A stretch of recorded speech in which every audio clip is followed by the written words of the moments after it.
So, as you say, this is like a shame for the men.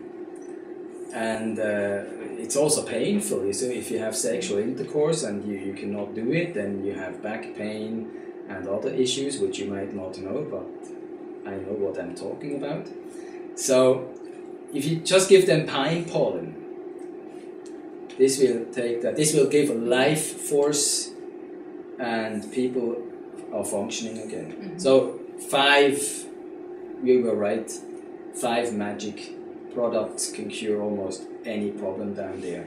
And interesting is that these people, I don't know if we talked about that, these paralyzations, you know, the numbness of finger or even whole body parts, like this woman I was just mentioning about the cow horn person. Yeah, but she was paralyzed. Yeah, right? they call it paralyzation or numbness, and they cannot walk. They walk like a duck because they don't feel their foot soles anymore. So this is, I would say, about 60-70% of the people are affected. Oh, yes, so much? Absolutely, and it starts with even very young people. I had one guy, he was 22 years old. He had the whole right side was paralyzed at night only, interesting enough. And other people, any age really, any age. And how they explain where it comes from? They don't have an explanation, they suffer. So this is just the region of Uganda, or is No. it more a bigger part of... I met some people when I traveled back from Hong Kong in March. I met some people from the West Coast, they had the same problem. Mm-hmm. And I gave them a treatment with the eye wand. And then you need that stuff, these bracelets we talked about last time.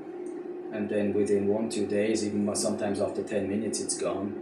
I had a Swiss lady, I went to see her last Wednesday.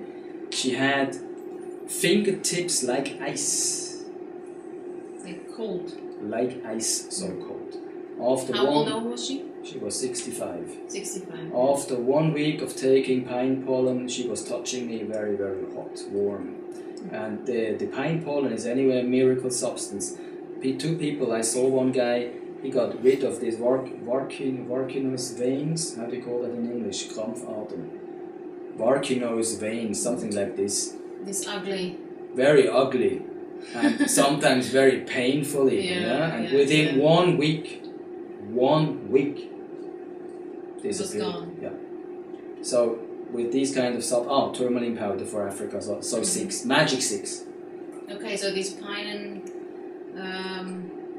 is this activating the blood circulation? Yes, it's activating the whole body system really. Many organs, blood circulation, respiratory system, digestion. Mm-hmm. And so tourmaline is giving more this, is energizing? Energizing, it's activating cell energy, and it's detoxifying. And interesting enough, when people, we have about 30% vaccination damage in Africa, a lot more than here, because all the old stuff, we don't want it anymore here, like the swine flu vaccination. 3.5 million vaccinations in Switzerland had to be thrown away. So they send it back to Africa? What do you mean back? They send it to Africa, most likely. I don't think they will just burn them. They will donate them to Africa to cause, this is by the way very interesting. Cause more illness. Absolutely. That the doctors have worked. That they don't run out of money. It works like this, I can tell you out of experience, it works like this. You bring your little child in Africa mainly, here also, but not as many cases. You bring your little child and there you have almost compulsory vaccination. If you want to go to a hospital, they ask you, is your child vaccinated? If not, you have to be vaccinated. So the child... So they urge the parents? Absolutely. To vaccinate? It's a must, yeah. Oh, okay. Yeah, it's a must. So if you don't do that, you cannot enter the hospital, and another thing is now happening. So let's say your child is vaccinated. After a certain time, we met some people, the child is developing some symptoms.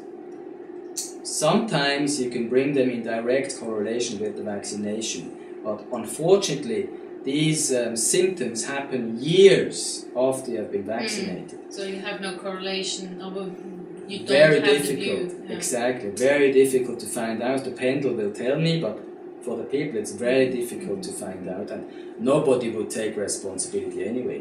So the following thing happens. You will develop some symptoms and they look like AIDS. Yeah? You will fall sick all the time, you have respiratory problems, then you go to the doctor, he will make a checkup, and because your immune system is so rotten, so low, he will declare you an HIV patient. So he will set you... But they don't make the tests? They do. I don't know if I told you, but I met... This is not a joke, by the way, it is a fact. I met a lady. She's working at the HIV Research Institute in Kampala, and she has been researching HIV for the last 12 years. And now listen, I asked her, so what have you been able to find out within these 12 years? What do you think she told me? This story you did not tell me. What do you think she told me? Nothing. She told me nothing. Then I asked her, have you been able to discover the virus? To see it once? No. To see it? Yes. If there is a virus, you must be able to see it. No. So they are looking for something which they don't even know what they're looking for. They have never found anything. So they get paid millions. And you might have read in the newspapers they have Ebola disease spreading now. Yeah? But it's already, you know, it was pushed up in the press a lot. 16 people died. And then the press hooked on it, for sure. For a certain time and then exactly, after 4 weeks, I think the whole thing was gone. And then they made a very interesting statement on the front page of the newspaper. I saw it because I don't read the newspaper, but by coincidence. Billions needed, billions, to treat Ebola. Oh. Yes. Just in Africa. Just in Africa, but Ebola is only there. So just imagine what they do. This is creating a totally unnecessary demand for money. You know, these scientists, they make a lot. They get paid. Who's paying them? The farmer. Who else? The government. Right. So, who pays the farmer? Who pays the farmer? Yes. We. Yeah. Right. They don't have an open market really. They are protected by the health insurance companies. So the government, let's say, gives them some money, some millions, so that they can start researching, and then they research for 10 years, 12 years, 15 years, don't find anything. So this is how you create a demand for money. You bring it in the press, and then it starts turning around in the people. So much money is needed to find out about Ebola. Okay, but if we're coming back to the country, your wife comes from Uganda, right? Yes, more or less, yeah. More or less, okay.